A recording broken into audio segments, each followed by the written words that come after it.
陈塘对着林初雪微微一笑，没关系，初雪，只要你不嫌弃我就好。对于其他人的目光，陈塘不在乎，只要陈塘愿意，只要一句话，在场所有人一个都跑不掉。更何况陈塘刚才快速扫了一眼庞老所发的资料，在场林初雪的二叔林钟、三叔林成、小姨张兰、大舅二舅林峰，有一个算一个，没有一个人背后是干净的。而且庞老所提供的黑料每一个都是致命的，可以让他们一辈子都在监狱里出不来的那种。对付这些人，陈塘只需要动动嘴罢了。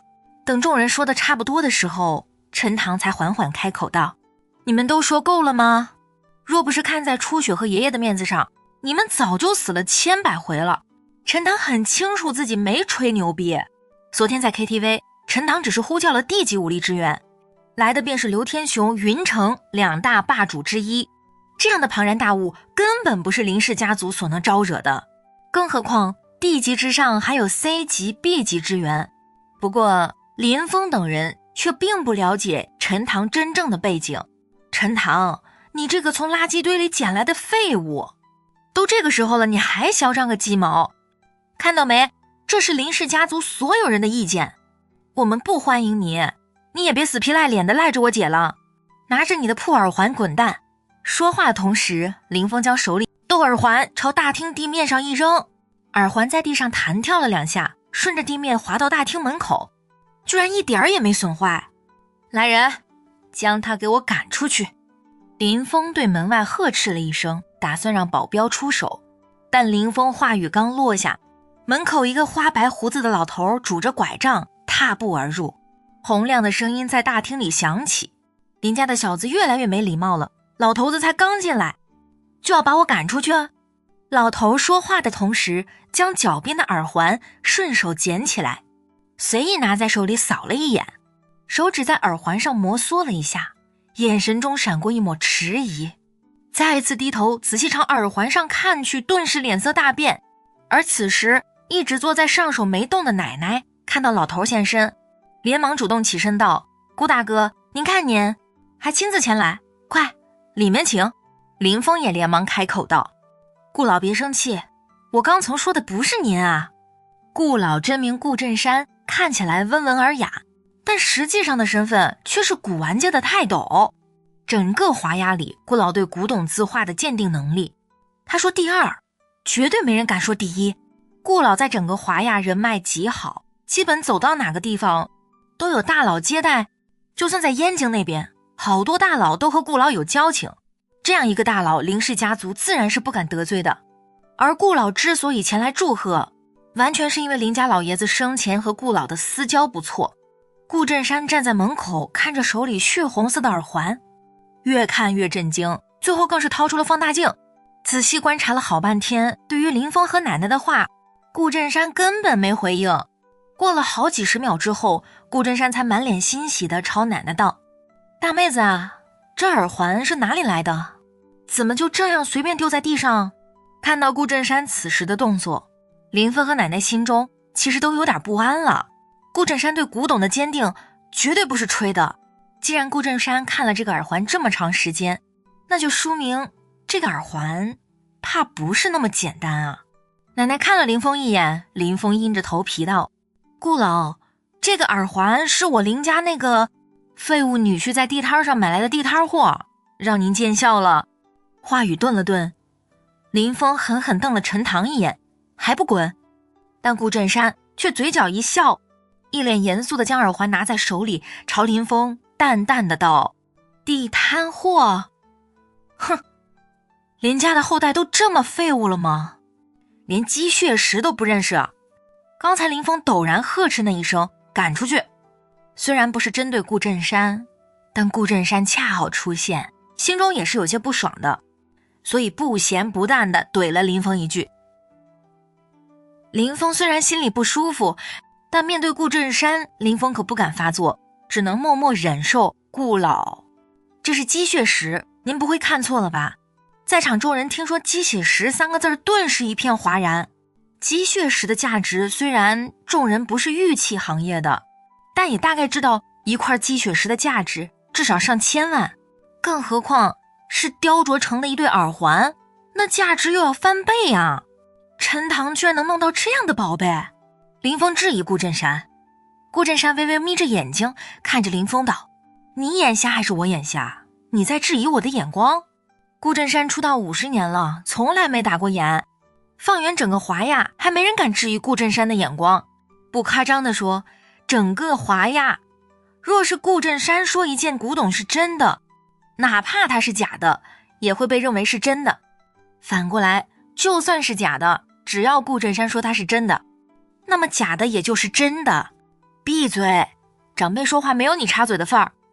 奶奶看情况不对，连忙将林峰呵斥住，热情地招呼着顾振山道：顾大哥，快里面请，我那蠢货孙子不懂事，你别介意。顾振山抬步朝前走了2步，对奶奶摆手道：我没那么小气。顾振山在陈塘面前停下，微笑地对陈塘道：小陈吧，你可真大方啊，这一对鸡血式耳环至少价值3000万，你说送就这么送啊。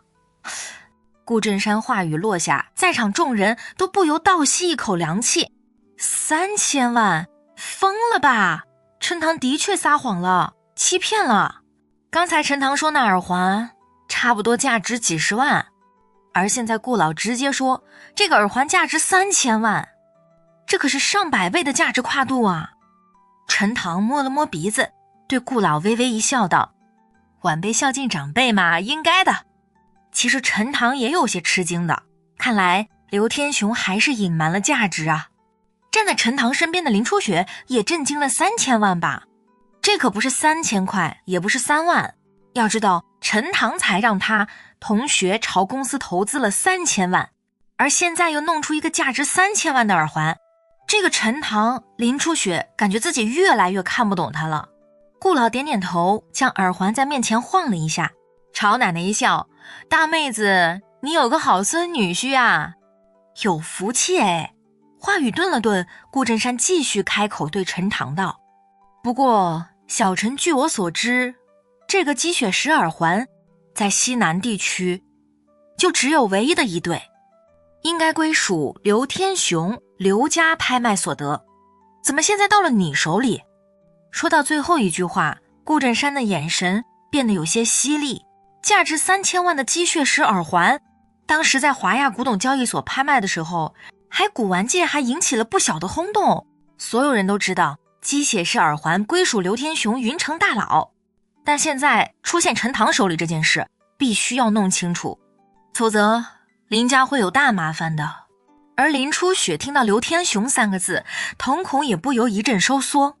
昨天陈塘说过，这个耳环是从一个朋友那里拿的，难道说刘天雄就是陈塘的朋友？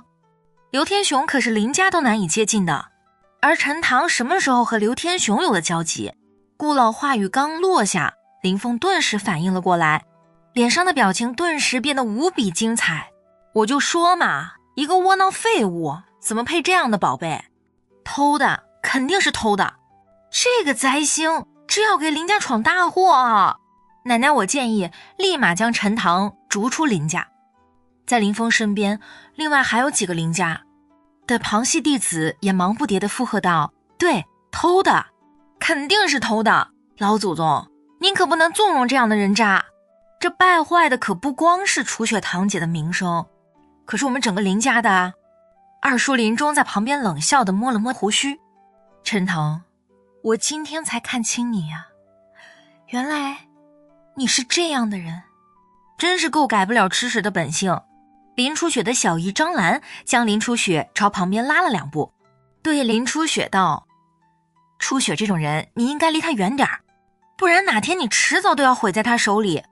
林初雪思想中挣扎了一下，想到陈塘的话，况且昨天在 KTV， 林初雪可是亲眼看见了刘天雄啊，刘天雄出现的时机太巧合了，而且刘天雄看到陈塘被几个保安抓住，还开口让他们放了陈塘。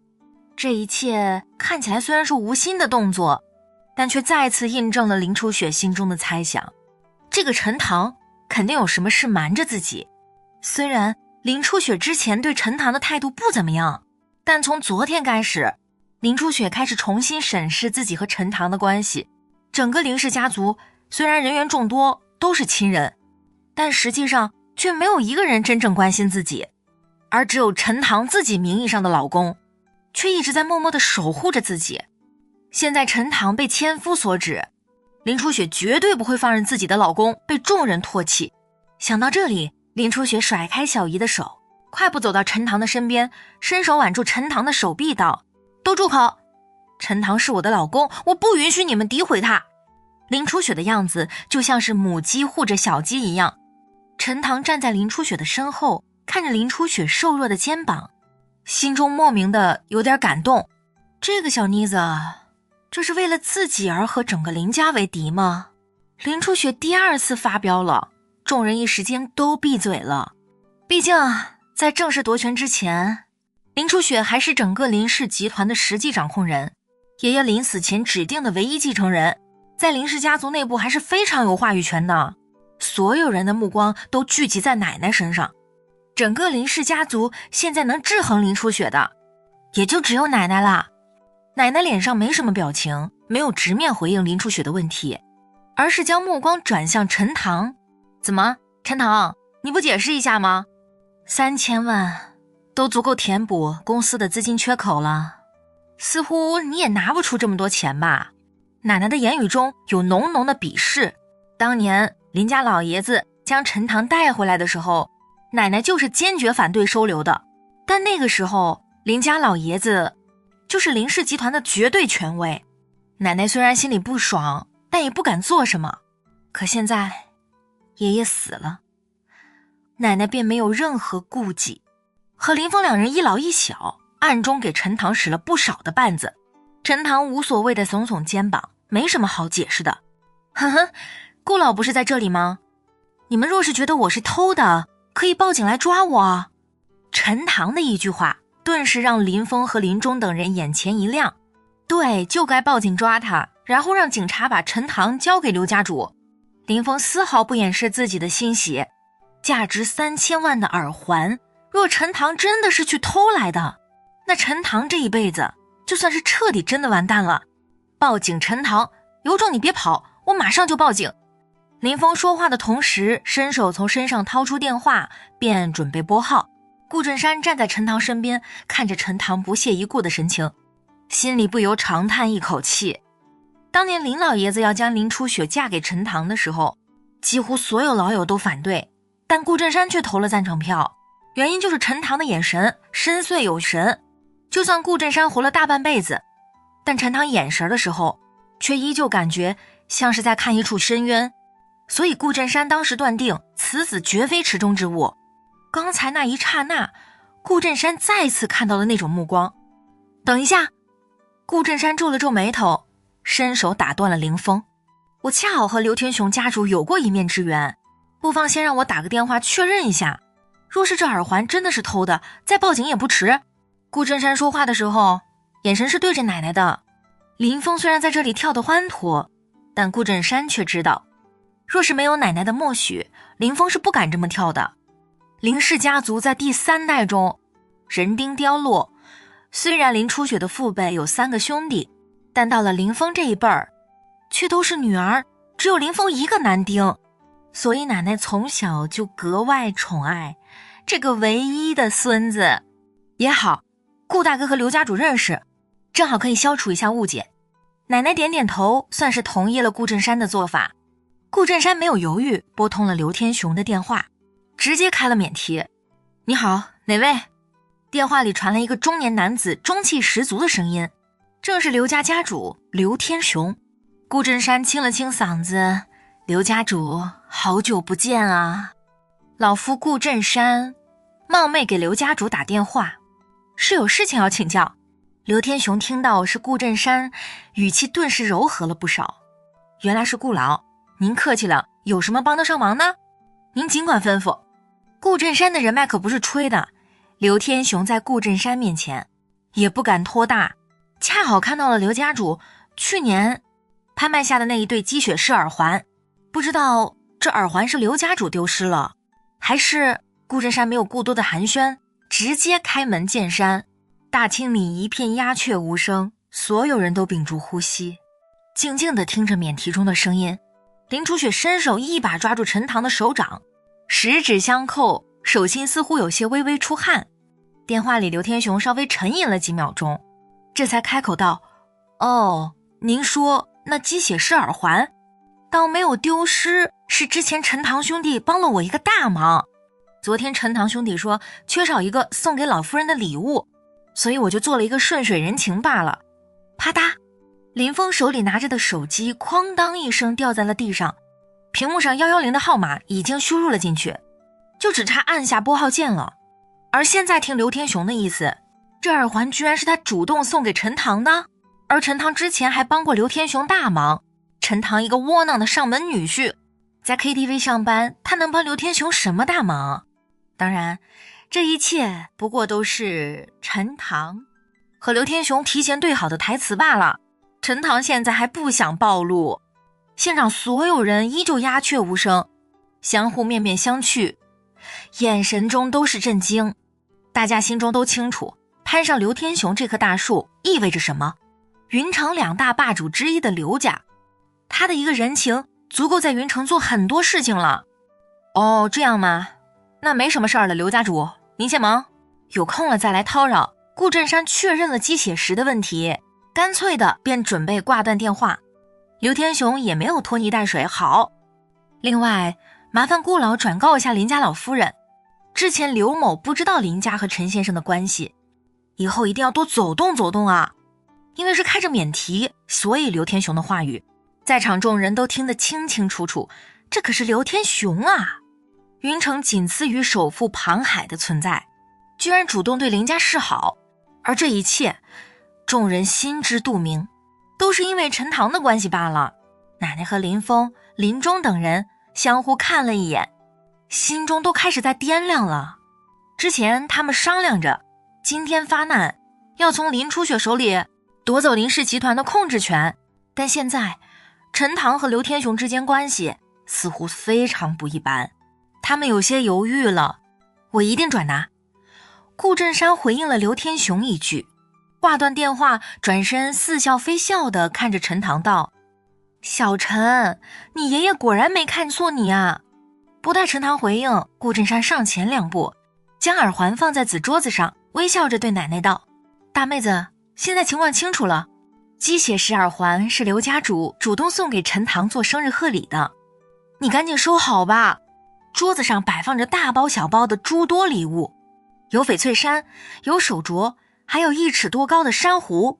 本来之前那些翡翠衫和珊瑚放在桌子上，五颜六色的确格外惹人注目，但现在众人知道一对鸡血石耳环居然价值3000万的时候，再看桌子上的那些东西，顿时觉得黯然失色。奶奶有些尴尬地应答了一声，将耳环朝手边放了放，沉声朝陈塘道：陈塘，你和刘家主之间到底怎么回事？陈塘和刘天雄之间的关系必须要弄清楚，不然后面贸然对林初雪动手，若是刘天雄插手进来的话，那事情就复杂了。陈塘是谁？那可是陈氏家族核心弟子，经历过严苛的训练，奶奶的心思陈塘如何不知道？本来陈塘也没打算暴露，正好借这个机会说清楚也好，不然林峰和奶奶都吓怕了，不敢动手了，后面的戏还怎么演？哦，也没什么，就是偶然一次捡到了刘家主的手提包，包里有几份很重要的合同，刘家主说好像上亿吧。刘家主当时要给我一张支票，我拒绝了，然后昨天恰好就将耳环送给了我。陈塘解释得很随意，但却合情合理。林峰和奶奶林中、张兰等人一听，心中顿时松了一口气，原来只是这样吗？捡到了手提包而已。而这一次陈塘接受了刘天雄价值3000万的耳环，这个人情估计也消耗的差不多了吧。至于和林家多走动的话，估计多半就只是客套话而已，毕竟2份上亿的合同估计也就能赚个几千万而已，3000万的鸡血石怕是都已经超出本身价值了。既然如此，那么后续的事情还是可以照常进行。奶奶嘴角不动声色地动了动，知道啦。话语顿了顿，奶奶看了一眼在场众人，伸手从身边拿出个文件夹，对众人道：今天正好大家都在这里，我们正好商量一下林氏集团将来走向的问题。初雪，你把这份辞职报告签了，把公司交出来吧。说话的同时，奶奶将文件夹递给林初雪，脸上没有任何情绪波动。陈塘站在林初雪身边，鼻孔中冷笑一声，终于撕破脸皮了吗？这就是林氏集团的这些亲戚。公司风雨飘摇的时候，所有人都置之不理，而现在夺权的时候却丝毫不含糊。林初雪看着透明文件夹中硕大的辞职信3个大字，眼睛睁得大大的，震惊、愤怒、失望，一连串的表情全部浮现在脸上。虽然早就有所预料，但在奶奶的生日宴会上，奶奶当众要夺走林初雪的权利，林初雪感觉心脏一阵莫名的疼痛。奶奶，你这是干什么啊？干什么啊？哼，初雪，不是奶奶逼你，看你现在把公司经营成什么样子了，公司欠的正款收不回来，而公司现在的资金缺口都差了3000万吧？你拉到投资了吗？若是拉不到投资，公司都要破产了。这是你爷爷的心血，我难道还要看着他毁在你手里？奶奶说的一本正经，似乎一切都在为公司考虑，但真正的心思，林初雪和陈塘两人都再清楚不过了。就是，堂姐，乖乖签字吧。你放心，我接手公司之后，马上就可以拉到投资，一定会把公司经营的红红火火，是吧，三叔小姨？林峰有些洋洋得意地对旁边的三叔林成和小姨张兰叫唤了一声。三叔和小姨连忙附和道：对，我们也觉得阿峰接管公司要好得多，至少不会将公司弄得这么乌烟瘴气。初雪，辞职吧，放心，家族也不会亏待你，会给你安排一个分公司，你照样还是一把手啊。众人你一句我一句，纷纷劝说着林初雪。听着这些亲戚的话语，林初雪一颗心都沉到了谷底。这些就是血浓于水的亲戚，太寒心了。公司的资金缺口，陈塘已经帮忙解决了啊。现在公司的账面上就有3000多万现金，公司正常运行完全没问题。陈塘看着林初雪伤心的样子，心中不由一阵心疼。清了清嗓子，陈升扫视了一眼大厅里众人道：这样吧，既然大家都劝说初雪辞职，正好大家都在，我们就举手表决如何？若是大家支持初雪辞职的，请举手。陈塘话语一出，奶奶和林峰、林中等人不由一愣。陈塘这是什么意思啊？自掘坟墓吗？今天的生日宴会都是奶奶和林峰、林中、林成、张兰等人串通好了的，他们怎么可能会反对奶奶的意见啊？好，我支持。林峰第一个举手，林中第二个，第3个、第4个，不到30秒，包括奶奶、大厅里林氏集团的这些核心成员全都举手了。整个大厅没举手的就只有顾振山、林初雪、陈塘3人。顾振山看着林峰和奶奶的等人，无奈地摇摇头。唉，一群目光短浅的蠢货啊！这些脑残不知道陈塘已经在开始布局了吗？陈塘、林初雪，看到了吧？全票通过，你们还有什么可说的？群众的眼睛是雪亮的，你已经失去了人心。林峰看着众人高举的右手，脸上都快笑出了花。林初雪身体在原地踉跄了2下，内伤了。陈塘伸手一把搂住林初雪的小蛮腰，不动声色地对奶奶道：既然如此，我也没什么好说的了。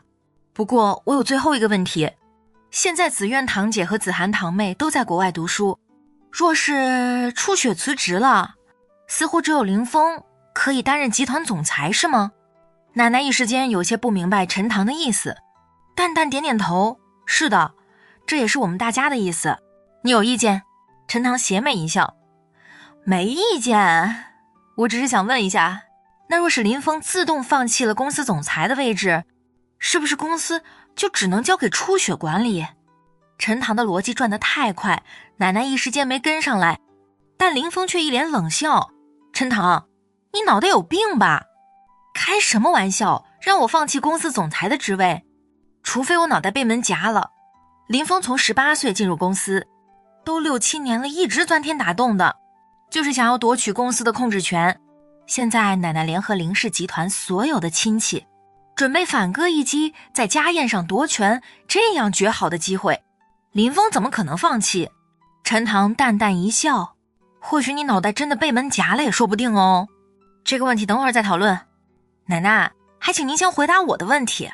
如果林峰主动放弃公司总裁的职位，那么公司唯一的掌控人是否只能是林初雪？顾振山站在陈塘侧面，眉头微微皱起。刚才陈塘让众人举手的时候，顾振山就知道陈塘肯定不会就这么简单认输。顾振山对刘天雄可是非常了解的，和刘天雄通话，当顾振山提到陈塘的时候，刘天雄语调中有一种骨子里的膜拜臣服。陈塘和刘天雄之间绝对不可能这么简单，这个陈塘肯定隐藏了什么关键信息。但现在陈塘居然在林初雪和林峰这2个继承人身上纠结，顾振山又看不懂了。陈塘一而再再而三地锁定2个继承人，2选1的问题让奶奶心中也有些不安。但话已经聊到这里了，奶奶也不好拒绝而不回答。当然，林家第3代中只有4个子女，若是阿峰不能担任总裁，那么自然只能是初雪素。不过这种情况是不可能的，奶奶从小偏心林峰，就算林峰是怂包，奶奶也要将林峰推到公司总裁的位置。为了今天，奶奶和林峰、林钟等人策划了3年了，就差最后一步，奶奶和林峰都不会放弃。很好，陈塘嘴角邪魅一笑，开始掏出手机。林峰有些不耐烦地挥了挥手，示意大家都将手放下去。行了，陈塘，别弄什么玄虚了。初雪堂姐，赶紧签字吧，大家都等不及了。林初雪转头看了看陈塘，眼神中有些不甘心。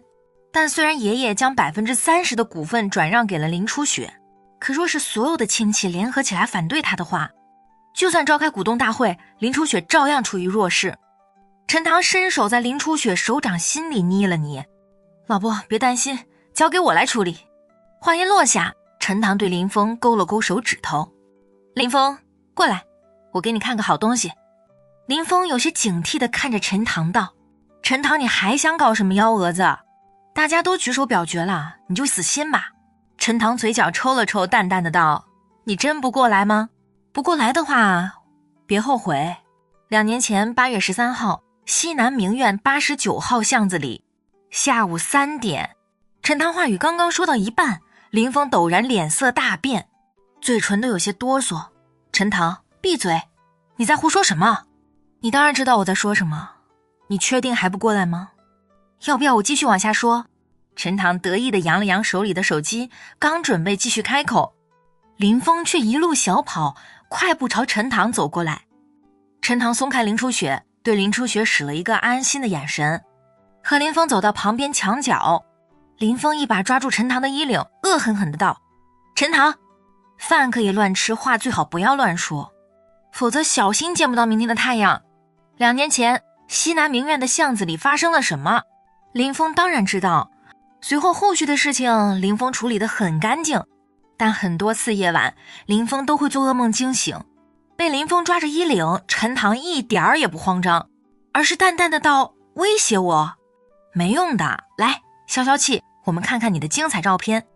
说话的同时，陈塘将手机打开，上面是庞老给的资料，手机上的照片里正是几张清晰的图片，林峰和几个青年将一个少女的衣服撕开，按在地上，后续还有一些少儿不宜的画面，自然就不用多说。看着这些照片，林峰身体微微颤抖着，眼神中甚至闪过一抹惊恐。不可能，你这些照片从哪里来的？你诈我？陈塘将林峰的手臂推开，轻声道，8月13号你和3个同伴在巷子里强迫一个女孩子，离开之后你害怕事情暴露，安排了刀哥，制造了一起车祸，而后你觉得良心不安，每年都会匿名给女孩的父母捐款。还要我说的更详细点吗？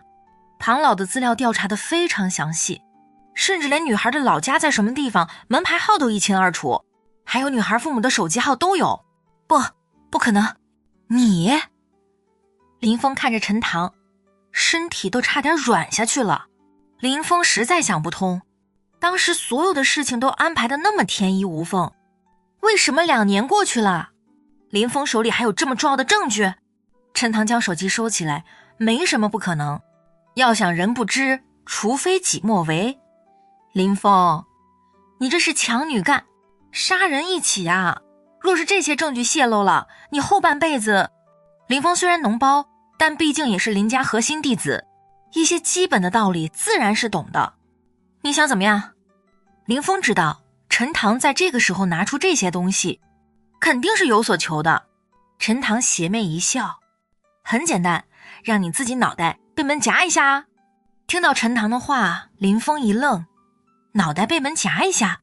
稍微思考了2秒，林峰顿时明白了。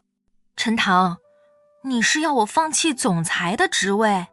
刚才林峰自己说的，想要他放弃总裁的职位，除非他脑袋被门夹了。聪明，我想你应该知道怎么选择啊。陈塘双手揣在裤兜里，一脸气定神闲。有这些关键黑料，根本不需要陈塘多说，林峰自然知道怎么选。林峰眼神中闪过一抹挣扎。陈塘，你不要逼我，你要知道，我今天掌握了公司，至少可以拿出1000万让你消失。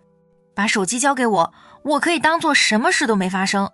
林氏集团毕竟也是价值好几个亿，让林峰就这么放手，林峰不甘心。陈塘会被林峰威胁？不可能。好啊，你若是不怕死，可以试试。陈塘淡淡一笑，我给你3秒钟，自己主动给奶奶说你愿意放弃总裁职位，衷心推荐初雪，否则我不介意将这些证据公布。话音顿了顿，陈塘根本没有给林峰思考的时间。开始倒数，3、2。林峰站在陈塘身边，脸色挣扎的都扭曲了。不答应陈塘，毫无疑问，陈塘会没有任何犹豫的将证据公布。那么等待林峰的便是后半辈子在牢狱里度过。之前林峰还以为陈塘真的是一个窝囊废物，但现在林峰才发现，所有人都看走了眼，这个表面看起来窝囊的废物其实一点儿也不窝囊。既然陈塘掌握了自己致命的黑料，只怕其他人也跑不掉吧。但若是就这样答应了陈塘，那林峰以后怕是没有任何翻盘的机会了。林氏集团核心权力估计与自己无缘了，那可是价值几个亿的公司啊！就在陈塘最后一个数快要喊出来的瞬间，林峰怂了。奶奶，我有话说。此时所有人的目光都聚集在陈塘和林峰身上。刚才陈塘对林峰那一番莫名其妙的话，足足勾起了众人的好奇心。2年前巷子里到底发生了什么事啊？奶奶坐在上首，身体稍微移动了一下。阿福，你说。林峰长叹一口气，深深看了陈塘一眼，这才开口道：奶奶，我刚才深思熟虑了一番，再三考虑，我深深地感觉到我个人能力还是不够，不足以担此重任林氏集团总裁的职位，还是由初雪堂姐来担任吧。我还是当个二世祖，混吃混喝比较自由。那你没听错吧？在场众人，所有人的脸色无比精彩，完全都懵逼了。这什么情况啊？